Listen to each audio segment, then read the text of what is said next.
All right, welcome to your second flowing practice video. For this one, you are not only going to flow all of the tags and record all of the dates, but when you come into class, come in prepared to ask at least 3 cross-examination questions based on the 1AC that you just heard. So without further ado, contention 1 is justification, subpoint A.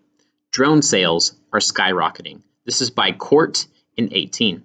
President Trump loosened U.S. policy on arms sales to foreign governments Thursday in an effort to sell more American-made military equipment to allies around the world. At the top of that sales list, U.S.-made military drones, which defense contractors will be able to sell directly to foreign governments without going through the Pentagon. Subpoint B. Meanwhile, restrictions on buyers are decreasing. This is by Boyle in 19. Restore stronger end-use agreements.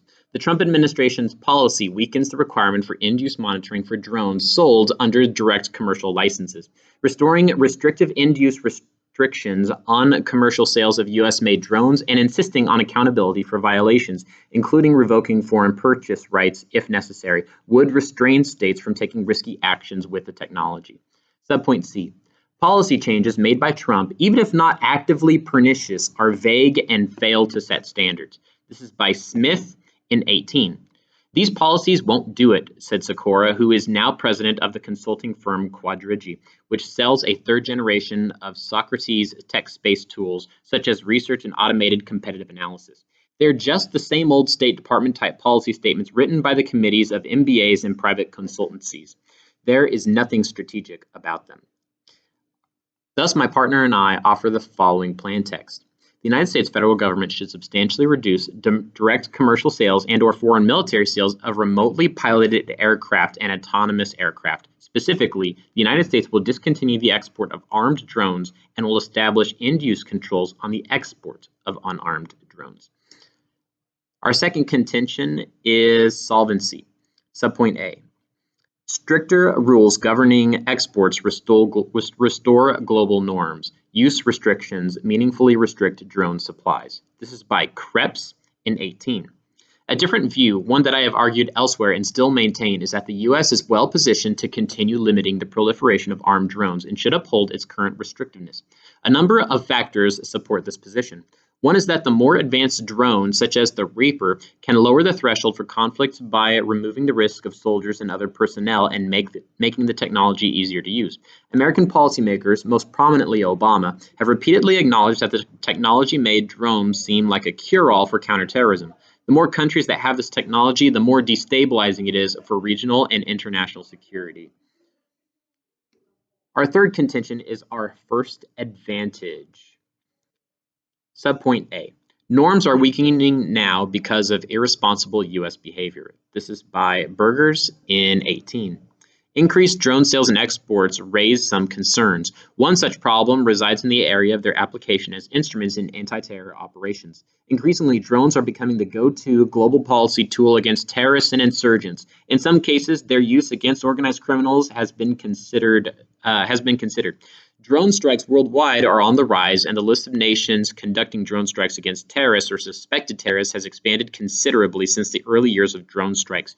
In the Asia-Pacific, the use of drones for extrajudicial killings has yet to become the norm, with only a few nations having conducted drone strikes inside their own borders.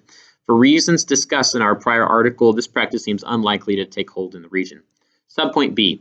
This emboldens countries to use drones as part of deniable aggression strategies. This is by Burgers in 18. In our prior article on the website, we outlined how unmanned systems could become the non-human equivalent of Russia's little green men. Krebs and Zenko discuss the possibility of this in their article. To date, such a scenario involving the use of drones for political incursions has only occurred once. China flew an unmanned aerial vehicle into Japanese airspace over the East China Sea.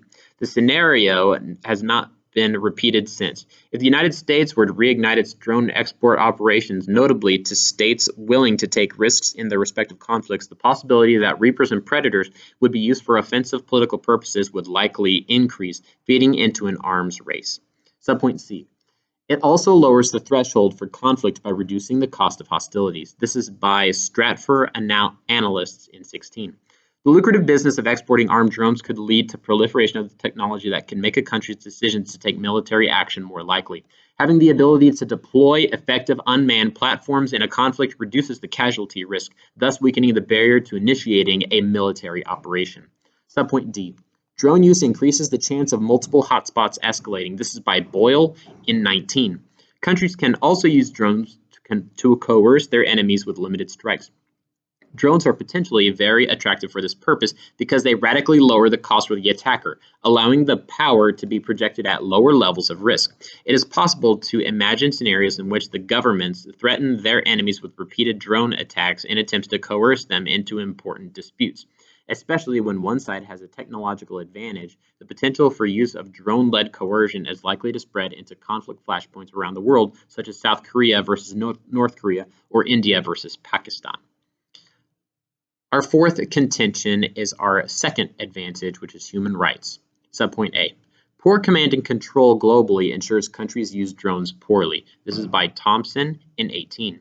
Finally, there are the moral and legal reasons associated with using drones against terrorists and the resulting civilian deaths that inevitably occur. The U.S. military is building drones bases around the world and harnessing artificial intelligence to improve the chances that its drones will kill the right people. But those strategies require huge investments that few nations can afford.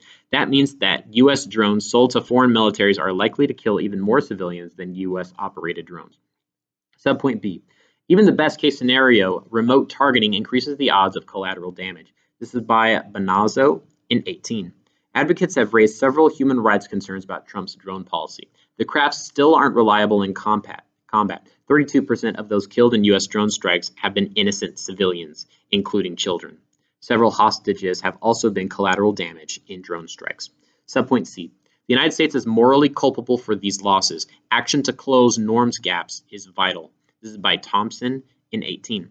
The resentment created by the American use of unmanned strikes is much greater than the average American appreciates.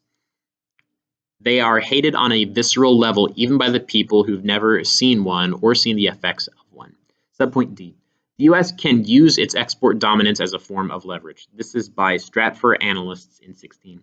Other advanced systems may also enter the global market once countries such as Israel and South Korea start exporting armed drone systems. But the maturity of its drone technology allows the United States to maintain a distinct advantage, ensuring its role as a provider to close allied and NATO members. Specifically, the United States leads in reducing radar detectability, data links, artificial intelligence, and autonomy, while countries in Europe have been developing their own drone technology and eventually plan to produce armed variants. The performance edge of U.S.-produced systems guarantees a place in the market regardless of competition. And with that, I am open to cross-examination and further points of clarification.